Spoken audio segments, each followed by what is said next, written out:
இந்த வீடியோல Naruto Shippuden season 5 episode 110 நம்ம பார்க்க போறோம். ஓப்பனிங்லயே சீலிங் பேரியர்ல இருக்கவங்க கிட்ட காட்டுவாங்க.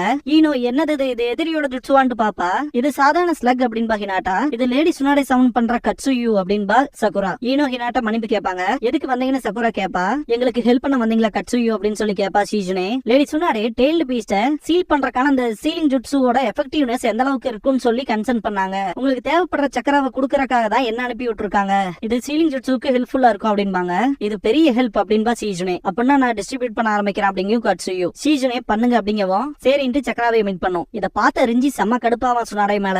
கட்சுயூவை அனுப்பிச்சு விட்டா அப்படின்னு யுகிமாருவை பார்த்துட்டு அதிக பவரை செலுத்துறா அப்படின்னு கத்துவான். நருட்டோவும் கூரனும் யுகிமாருவை நோக்கி ஓடுவாங்க. கூரன் ஸ்டாப் ஆயிட்டு யுகிமாரு சைடு பார்த்துட்டு நருட்டோவை ஸ்டாப் பண்ண சொல்லுவா. நருட்டோ என்னன்னு கேட்கவும் நான் மன்னிக்கப்படுவனா, அதாவது அவன் என்ன மன்னிப்பானா, யுகிமாருவோட அம்மாவை கொன்னது நான் தான், அது அவனுக்கு தெரிய வந்ததுனா அப்படின்னு கூரன் கேட்கவும் இதான் உன்னை தொல்லை பண்ணுது அப்படின்ட்டு பக்கத்தால போவான். நான் யுகிமாருவை ப்ரொடெக்ட் பண்ண தயாராயிட்டேன், ஆனா அப்படின்னு சொல்ல வரும்போது நான் மட்டும் நீயா இருந்தேன்னா நான் அவனை பத்தி மட்டும் தான் திங்க் பண்ணுவேன். ஏன்னா அவன் வெறுத்தாலும் சரி வேணான்னு சொன்னாலும் சரி அதை பத்தில கவலையே இல்ல. அவன் திரும்பி போறக்கான இடம் நீயா இருந்தாலும் சரி இல்லைனாலும் சரி, இப்போதைக்கு நீ பண்ண வேண்டியதெல்லாம் அவனை பத்தி திங்க் பண்ணா மட்டும் போதும் அப்படின்பா. ஆமா நீ சொல்றதும் சரிதான், நானும் உன்ன மாதிரியே முட்டாளாயிட்டேன் நருட்டோ அப்படின்பா. நருட்டோ அது ஒண்ணும் நல்ல விதமா இல்லையே அப்படின்ட்டு சீக்கிரம் போலாம் அப்படின்பா. கூரன் யுகிமாருவை நினைச்சிட்டே போவா. சீலிங் பேரியர் கிட்ட காட்டுவாங்க. சகுரா என்னால 3 டைல்ஸோட பவரை ஃபீல் பண்ண முடியுது அப்படின்பா. ஹினாட்டா இது ரொம்பவுமே ஜாஸ்தியா இருக்கு, இந்த அதிகப்படியான சக்கரா எப்ப வேணாலும் விடிச்சிரும் அப்படிங்கிற மாதிரி ஃபீல் ஆகுது அப்படின்பா.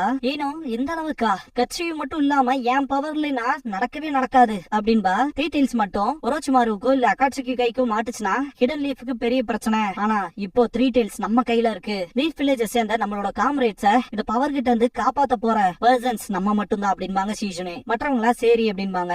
சீஜுனே கட்சுயு கிட்ட சக்கராவை இன்னும் கொஞ்சம் அதிகப்படுத்த முடியுமான்னு சொல்லி கேட்பாங்க. என்னோட பெஸ்ட் கொடுக்க ட்ரை பண்றேன் அப்படிங்கும் கட்சுயு. அதர் டைமென்ஷனுக்கு அதை மொத்தமா கொண்டு போவோம் அப்படின்னு சீஜுனே சொல்லவும் கட்சுயு சக்கராவை அதிகப்படுத்தும். ஏரியில வர அந்த வாட்டர் வேவ்ஸ்ங்கிறதே அதிகமாகும். தூரத்துல இருக்க ரிஞ்சி அவங்க 3 டைல்ஸ் இன்னுமே கண்ட்ரோல் பண்றதுக்கு ட்ரை பண்றாங்க அப்படின்ட்டு யுகிமாரு சைடு பாப்பான். பயங்கரமா கத்துவான் யுகிமாரு. ரிஞ்சி யுகிமாருவை கூப்பிட்டு 3 டைல்ஸோட ஸ்பிரிட்ட வேற லெவல்ல ரைஸ் ஆக விடு, லீப் ஷினோபிஸ் கதை முடியணும் அப்படின்பா.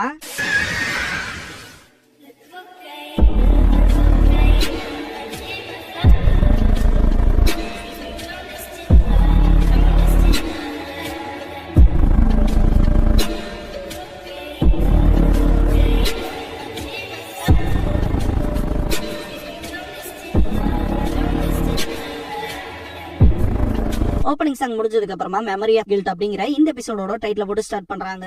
ஈபா சாய் கிட்ட உன்னையும் அட்டாக் பண்ணாங்களான்னு சொல்லி கேட்பான். ஆமா அப்படின்ட்டு யுகிமாரு தூக்கிட்டு போயிட்டாங்க அப்படின்பா. அக்கமாரு குலைக்க ஆரம்பிக்கும். பார்த்தா ஸ்மோக் வரும். என்னடா அதுன்னு பாப்பா 10-10 இது அவனுங்களே தான் அப்படின்பா. லீ அவசரப்பட்டு போவான். ஸ்டாப் பண்ணிடுவா 10-10. என்ன பண்ற 10-10 நம்ம பழி வாங்கணும் அப்படின்பா. லீ ஸ்மோக் ஸ்கிரீன்குள்ள மட்டும் நம்ம போயிட்டோம்னா நம்மளே மாத்தி மாத்தி அடிச்சுக்கிற மாதிரி வந்துரும் அப்படின்பா 10-10. அதுக்குள்ள அக்கமாருவோட ஸ்மெல் சென்ஸே வேலைக்கு ஆகாது அப்படின்பா கீபா. நம்ம பொறுமையா இருந்தா பாத்தாகணும் அப்படின்பா சாய். லீ செம கடுப்பாவான். சண்டை போட்டு இருக்க ககாஷி சக்கரம் மேல போறத பாத்துட்டு பாக்க போனா எதிரி யுகிமாருவை யூஸ் பண்ணி 3 டைல்ஸ் கண்ட்ரோல் பண்ண ஆரம்பிச்சிட்டாங்க.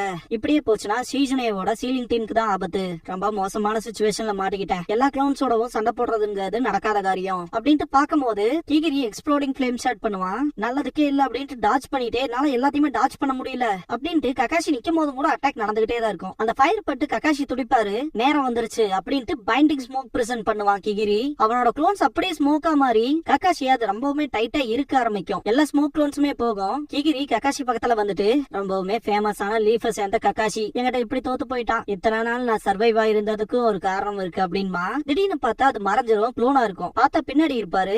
அளவுக்கு இல்லைனாலும் எனக்கு ஷேடோ க்ளோன்ஸ் பண்ண தெரியும் அப்படின்ட்டு ககாஷி சிடூரி பண்ணி அடிப்பாரு. யாமட்டோ கிட்ட காட்டுவாங்க. இது நல்லதுக்கே இல்ல அப்படின்ட்டு அவரோட உட் ஸ்டைல் பண்ணவோ எஸ்கேப் ஆயிருப்பாரு. கீகோ யாமட்டோவை பார்த்துட்டு நெருப்பு இல்லாம புகையுமா அப்படின்ட்டு ஸ்மோக் டிராகன் பண்ணுவான். ஸ்மோக்குக்கு அகைன்ஸ்டா உட் ஸ்டைல்னால எதுவும் பண்ண முடியாது, அதனால என்னோட சக்கர நேச்சரை நான் மாத்தி ஆகணும் அப்படின்ட்டு water style hand of waves அப்படிங்கிற ஜுட்சுவை பண்ணுவாரு. தண்ணி ஸ்மோக் மேல படவும் அப்படியே காணாம போயிரும். கீகோ பயங்கர ஷாக் ஆவான். ஸ்மோக்குங்கிறது காத்து தாண்டா, அதுல லிக்விட் பட்டா அதனால அந்த பேலன்ஸ கண்ட்ரோல் பண்ண முடியாது. காத்துக்கு தண்ணி வெயிட்டா இருக்கும், அதனால என் கூடயும் என் வாட்டர் ஸ்டைல் கூடயும் உன்னால ஜெயிக்க முடியாது அப்படின்ட்டு உன் ஜுட்சு வேலைக்கு ஆகாம போச்சு அப்படின்ட்டு யாமட்டோ அட்டாக் பண்ணுவாரு. கீகோ பயங்கரமா கத்துவான். நுராரி ஷீனோ ஃபைட்ட காட்டுவாங்க. வேற லெவல்ல ஃபைட் பண்ணுவாங்க. நுராரி ஷீனோ மாத்தி மாத்தி பஞ்ச் பண்ணுவாங்க. எனக்கு 3வது கை வருங்கிறது உனக்கு தெரியாதுலன்ட்டு அட்டாக் பண்ணுவான் நுராரி. ஷீனோ பின்னாடி போகும்போது போது ஜெல் மாய் தெளிப்பான். ஷீனோ கால் வைக்கவும் அப்படியே மாட்டிக்குவான். விளையாட்டு நேரம் முடிஞ்சிச்சு அப்படின்ட்டு நுராரி சீரியஸ் ஆவான். ஷீனோ அவனோட இன்செக்ட்ஸ் யூஸ் பண்ணும்போது இதெல்லாம் வேலைக்கே ஆகாது அப்படின்பா. ஷீனோ ஸ்பிண்டில் ஃபார்மேஷன் பண்ணுவான். நுராரிக்கு அடிபட்டிருக்கும் என்னன்ட்டு ஷாக் ஆவான். ஷீனோ உன்னோட ஜுட்சு கிட்ட என்னோட பூச்சிகள் எதிர்த்து நிக்கிறதுங்கிறது நடக்காத காரியம் தான். ஆனா இந்த சண்டையில நீ தோத்து போறக்கான காரணம் நீ மோதினால் ஹினாட்டா ஹியூகா கிளான சேர்ந்தவ கூட அவ உன்னை பத்தின விஷயங்களை எக்ஸ்பிளைன் பண்ணிட்டா அப்படின்பா ஷீனோ. இதுக்கு முன்னாடியே பாத்தீங்கன்னா ஷீனோ ஹினாட்டா கிட்ட பேசணும்னு சொல்லிருப்பான். என்னன்னு சொல்லி கேப்பா. ஷீனா என்னமோ கிறிஸ்டல் ஸ்டைல் யூசர் பத்தி தான் கேட்டிருப்பான். ஹினாட்டா அவளோட ஜுட்சுல எந்த ஒரு வீக்னஸுமே இல்ல அப்படின்ட்டு ஈவன் அவ என்ன அட்டாக் பண்ணும் போது மட்டும் என் உடம்புக்கு வெளியே ஒரு லேயர் மாதிரி சக்கராவை செலுத்தலினா இன்னத்துக்கு நானே இங்க இருந்திருக்க மாட்டேன் அப்படின்ட்டு மொத்த உடம்பு சுத்தியும் சக்கராவால கவர் பண்றத பத்தி பேசும்போது தான் ஞாபகம் வருது ஷீனோ. நீ அந்த ஸ்லைம் காய் கிட்ட பாத்து நடந்துக்கணும். ஏன்னா அவனை தோக்கடிக்கிறதுங்கிறது உன்னால முடியாத காரியம் அப்படின்பா. ஏன்னு கேப்பா ஷீனோ. ஏன்னா அவனோட மொத்த உடம்பும் தான் அவனோட ஜுட்சுவே. அவன் போட்டிருக்க சூட் ஃபுல்லாமே சக்கரா தான். அது அவனுக்கு ஏத்த மாதிரியான ஷேப்ஸ ஃபார்ம் பண்றதுக்கு ஹெல்ப் பண்ணுது. நான் அவன் மேல ஜென்டில் ஃபிஷ் யூஸ் பண்ணும்போது அவன் மொத்த உடம்பையுமே மாத்தினா அப்படின்னு ஹினாட்டா சொல்லும் போது ஜென்டில் ஃபிஷ்ஷவே சமாளிச்சானான்னு சொல்லி ஆச்சரியப்படுவான். அவனை சுத்தி இருக்க அந்த ஃப்ளூயிட என் கைகள் தொடரும்போது தான் ப்ராப்ளமே. அவன் உடம்பு முழுக்க ஒரு மோசமான சப்ஸ்டன்ஸ் கவர் பண்ண மாதிரி இருக்கு அப்படின்னு சொல்லிருப்பா. அவ கொடுத்த தகவல் படிதான் இப்போ ஃபுல்லா கான்சென்ட்ரேட் பண்ணி உன் உடம்புக்கு மேல இருக்க அந்த மோசமான சப்ஸ்டன்ஸ் எல்லாம் ஆரம்பத்துல இருந்தே எடுத்தேன் அப்படின்பா. நுராரி ஆரம்பத்துல இருந்தே வா அப்படின்னு ஷாக் ஆவான். ஆமா நான் போக்கஸ் பண்ணி அந்த மூக்கஸ் மெம்பரேனை விட ரொம்பவுமே தின்னா எவ்வளவு பாசிபிளா ஆக்க முடியுமோ அப்படிதான் அட்டாக் பண்ணேன். அதை ஈஸியா தகர்க்க அப்படின்ட்டு அப்புறம் அவ்வளவுதான் அப்படின்பா. நுராரி பயங்கரமா கத்துவான். ககாஷி இருக்க பக்கம் யாமட்டோ அப்புறம் ஷீனோ வருவாங்க. என்ன முடிஞ்சான்னு சொல்லி கேட்கவும் ஷீனோ கொஞ்சம் டைம் எடுத்துருச்சு அப்படின்பா. கீபாவும் மற்றவங்களும் வந்திருப்பாங்க. ககாஷி சென்சே அப்படின்னு பாத்துட்டு ஓகேவான்னு சொல்லி கேட்பாங்க. நீங்க எப்படி இருக்கீங்கன்னு கேட்பாரு யாமட்டோ. டென்டன் என்னமோ இருக்கும் அப்படின்ட்டு நருட்டோவை பத்தி கேப்பா. இன்னும் அவனை கண்டுபிடிக்கல அப்படின்பா ஷீனோ. சாய் கிட்ட இருந்து யுக்கிமாரு போயிருப்பான் இல்லையா, அதனால மன்னிப்பு கேட்பான். ககாஷி இப்போதைக்கு நம்ம சீலிங் டீமுக்கு ஹெல்ப் பண்ண போகணும் அப்படின்பாரு. சரின்பாங்க. அப்புறம் யுக்கிமாருவை காப்பாத்தி அவனை பாதுகாக்கணுங்கிறதையும் மறந்துடாதீங்க அப்படின்பாரு ககாஷி. ஆனா முதல்ல சீலிங் டீமுக்கு என்னாச்சுன்னு போய் பாத்திரலாம். அவங்க மோசமான யுத்தத்துல இருக்க மாதிரி இருக்கு அப்படின்ட்டு ககாஷி பாக்கும்போது பின்னாடி இருந்து காட்டுவாங்க. நுராரியோட உடம்புல இருந்து வித்தியாசமான சப்ஸ்டன்ஸ் வெளியே போகும். அது நேரா கீகோ அப்புறம் கிகிரி கிட்ட போகும். ஏரிக்குள்ள காட்டுவாங்க. த்ரீ டெயில்ஸ் பயங்கரமா ரேஜ் ஆகும். த்ரீ டெயில்ஸ் இங்கதான் இருக்குன்ட்டு ஷாக் ஆவா ஈனோ அவசரப்படாத. உன் சக்கராவை ஸ்டெபிலைஸ் பண்றதுக்கு உன் மைண்ட மட்டும் போக்கஸ் பண்ணு அப்படின்னு சீஜனே சொல்லவும் ஈனோ சரின்பா. ரிஞ்சி இது நல்லதுக்கு இல்ல, இதெல்லாம் பத்தாது அப்படின்ட்டு யுக்கிமாரு பக்கம் பாப்பா. செம டயர்டா இருப்பான். என்னது இவனோட பவர் இவ்வளவுதானா அப்படின்ட்டு யுக்கிமாரு முன்னாடி போய் நிப்பான். இதுக்கப்புறமா இது வேலைக்கு ஆகாது அப்படின்ட்டு ட்ரக்ஸ் தூக்கி போட்டுட்டு ஒரு மாதிரி வில்லத்தனமா சிரிப்பான். கடைசி கேட்ட விஷயத்த பண்ண வேண்டியதான், எனக்கு வேற வழி தெரியல அப்படின்ட்டு ஒரு ஊசி எடுப்பான். லாட ஒரோச்சிமாருவோட நன்மைக்காக நீ சாக போற அப்படின்ட்டு யுக்கிமாருவோட கைய புடிச்சு அந்த ஊசியை போட போவான். கூரன் தடுத்துருவா. யுக்கிமாரு டயர்டாயி கீழே விழுகும் போது புடிச்சுக்குவா கூரன். அவன் ஓகேவான்னு கேப்பா நருட்டோ. ஆஃப்டர் ஆல் நீங்க ரெண்டு பேருமே சாகலையான்னு கேப்பா ரெஞ்சி. கூரன் யுக்கிமாரு முழிச்சுக்கன்பா பேச்சு மூச்சு இல்லாம இருப்பான். நருட்டோ காண்டுல ரிஞ்சியை பாக்கும்போது சிரிச்சுட்டு இருப்பான். யுக்கிமாரு கூரன் பாத்துட்டு சிரிக்கும் போது அவளுக்கும் சந்தோஷமா இருக்கும். கூரன் எப்படியோ திரும்ப வந்துட்ட, அதுக்கு காரணம் என்ன தெரியுமா? இப்ப வரைக்கும் நான் உன்னை நினைச்சிட்டு இருந்தேன். எப்பவுமே ஒருத்தர் உன்னை பத்தி திங்க் பண்ற இடம் தான் உனக்கான இடம் அப்படின்பா.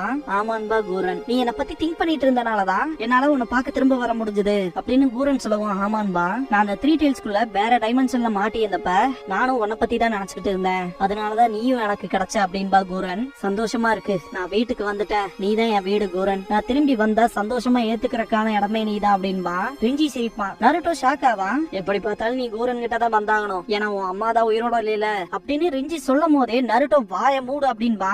இரு நான் முடிக்கல, யுக்கிமாரு நல்லா கேட்டுக்க, வாய மூடுன்னு சொன்னலடா அப்படின்பா நருட்டோ. ஒன்னும் பிரச்சனை இல்ல நருட்டோ அப்படின்பா கூரன். ஆனா அப்படின்னு நருட்டோ சொல்ல வரும்போது உண்மையை சந்திக்கணும்னு நீ தானே எனக்கு சொல்லி கொடுத்த, பாத்துக்கலாம் அப்படின்பா. ரிஞ்சி பயங்கரமா சிரிச்சுட்டு அப்ப நீ இதுக்கு தயாரா தானே வந்திருக்க அப்படின்ட்டு யுக்கிமாரு நல்லா கேட்டுக்க, நீ திரும்பி போறக்கான இடத்த உங்ககிட்ட இருந்து பறிச்சது இப்ப நீ திரும்பி போகணும்னு நினைக்கிறே அதே ஆள் தான் ஒயிட் கமலியாச உன் அம்மா ரத்தத்தால ரெட் கமலியாச மாத்தினா அப்படின்னு சொல்லும் போது அந்த விஷயங்களை பிளாஷ் பண்ணி காட்டுவாங்க.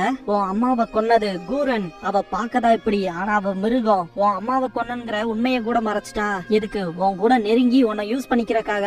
அப்புறம் இப்ப வரைக்குமே உன்னை யூஸ் பண்ணிக்கிட்டு தான் இருக்கா அப்படின்ட்டு பயங்கரமா சிரிப்பா ரிஞ்சி. யுக்கிமாரு அவளை கொல்லணும்னு தோணுதா? அதுவும் உன் கைகளாலேயே. நீங்க யாரும் தடுக்க போறதில்ல. உன்னோட கோபத்தை த்ரீ டெயில்ல இருந்து எடு. உன் கண்ணுல படுற எல்லாத்தையுமே த்ரீ டெயில்ஸ்க்கு ஆர்டர் கொடுத்து மொத்தமா அழிச்சிரு அப்படின்ட்டு பயங்கரமா சிரிப்பா ரிஞ்சி. நருட்டோ வாயிலே குத்திடுவான். பாயம் மூடுறா அப்படின்னு கத்துவான். யுக்கிமாரு கூரன் கூப்பிடவும் என்ன மன்னிச்சிரு, ஆனா அவன் சொன்னதுதான் உண்மை அப்படின்பா கூரன். யுக்கிமாரு நல்லா கேட்டுக்க, இதுக்கு முன்னாடி லார்ட் ஒரோச்சிமாரு கிட்ட இருந்து ஆர்டர்ஸ் வாங்கின கூரன் வேற, இப்ப இருக்க கூரன் வேற அப்படின்னு கத்துவான் நருட்டோ. அவளோட கடந்த காலத்துக்காக அவ வருத்தப்படுறான். அப்புறம் என்ன ஆனாலும் பரவாயில்லன்னு உன்னை பாதுகாக்கணும்னு நினைக்கிறான். நீ அவளை வெறுத்தாலும் கூட அவ உன்னை பத்தி மட்டும் தான் நினைச்சிட்டு இருப்பேன்னு என்கிட்ட சத்தியம் பண்ணிருக்கா அப்படின்னு நருட்டோ சொல்லவும் கூரன் முகத்தை பாப்பா எனக்கு நல்லா தெரியும் நான் எவ்வளவு வருத்தப்பட்டாலும் இல்ல எவ்வளவு மன்னிப்பு தான் உங்ககிட்ட கேட்டாலும் எதுவுமே எதையுமே மாத்த போறது இல்ல. நான் பண்ணதுல இருந்து உனக்கு என்ன கொல்லணும் போல இருந்தா தாராளமா கொன்னுக்க, எனக்கு கவலை இல்ல. ஆனா உன்னால என்ன மன்னிக்க முடியும் அப்படின்னா நான் உன்னை வாழ்க்கை முழுக்க பாதுகாக்கிறேன் அப்படின்னு கூரன் சொல்லும் போது சுத்தி வர அமைதியா தான் இருக்கும். யுகிமாரு சிரிச்சுட்டு கூரன் அப்படின்ட்டு அவ கொடுத்த கிறிஸ்டலை கையில எடுத்துட்டு சிரிப்பான். அப்பனா நீ என்ன வெறுக்க போறது இல்லையான்னு சொல்லி கேப்பா கூரன். நீ உண்மையாமே நல்ல பர்சன் கூரன், நான் ஏன் உன்னை வெறுக்கணும்? ஆஃப்டர் ஆல் நீ தான் நான் திரும்பி போறக்கான இடம், அப்புறம் நான் தான் நீ திரும்பி வரக்கான இடம் கூரன் அப்படின்னு யுகிமாரு சொல்லவும் நிஜமாலுமா அப்படின்ட்டு நான் உனக்கு சத்தியம் பண்றேன், உன்னை வாழ்நாள் முழுக்க பாதுகாப்பேன், உன்னை விட்டு விலக மாட்டேன் அப்படின்பா. அப்புறம் நானும் உன்னை நினைச்சுக்கிட்டே இருப்பேன், அது என்னோட சத்தியம் கூரன், இப்பல இருந்து வாழ்நாள் முழுக்க அப்படின்னு யுகிமாரு பேசிட்டு இருக்கும் போது யுகிமாரு அவனோட அம்மாவோட பொருள் கொடுத்திருப்பான் இல்லையா, அத கூரன் கையில எடுப்பா. யுகிமாரு நான் எப்பவுமே உன்னை நேசிப்பேன் அப்படின்பா. கூரன் நானும் தான் அப்படின்ட்டு அணைச்சுக்குவா. கண் கலங்கிட்டே யுகிமாரு அவன் அம்மா பொருள் கொடுத்திருப்பான் இல்லையா, அதை பாப்பா. இத பார்த்த நருட்டோ ரொம்ப வாமா ஃபீல் ஆயிருப்பான். ரெண்டு பேரும் என்னைக்குமே பிரிய கூடாது அப்படின்பா. ரிஞ்சி பயங்கரமா சிரிச்சுட்டு உங்களை மாதிரி பலவீனமானவங்க எல்லாம் இப்படிதான் இருக்க முடியும், இப்படிப்பட்ட உறவுகள் எல்லாம் ரொம்ப நாளைக்கு நீடிக்காது அப்படின்ட்டு ஒரு மாதிரி சிரிச்சுட்டு அட்டாக் பண்ண ஆரம்பிச்சிருவான். நருட்டோ தடுப்பான், திரும்ப ஸ்கேல்ப்ல வச்சு அடிப்பான். நருட்டோ தடுக்க போகும்போது கையில குத்திரும். அவன் பொருள் எடுத்து அவனையே போடுவான். கண்ணத்தை கிழிச்சிருக்கும், பார்த்தா தோல் மேல இன்னொரு தோல் இருக்க மாதிரி இருக்கும். மொத்தமா கிழிச்செறிவான், பார்த்தா காபுட்டோவா இருப்பான். காபுட்டோ நீயா அப்படின்பா நருட்டோ. நருட்டோ இதுக்குள்ள நீ வந்தேனா உன்னையும் சேர்த்து கொள்ளுவான் அப்படின்பா காபுட்டோ. நருட்டோ காபுட்டோ இதுக்கெல்லாம் பின்னாடி நீதான் இருக்கியா அப்படின்ட்டு செம கடுப்பாவான்.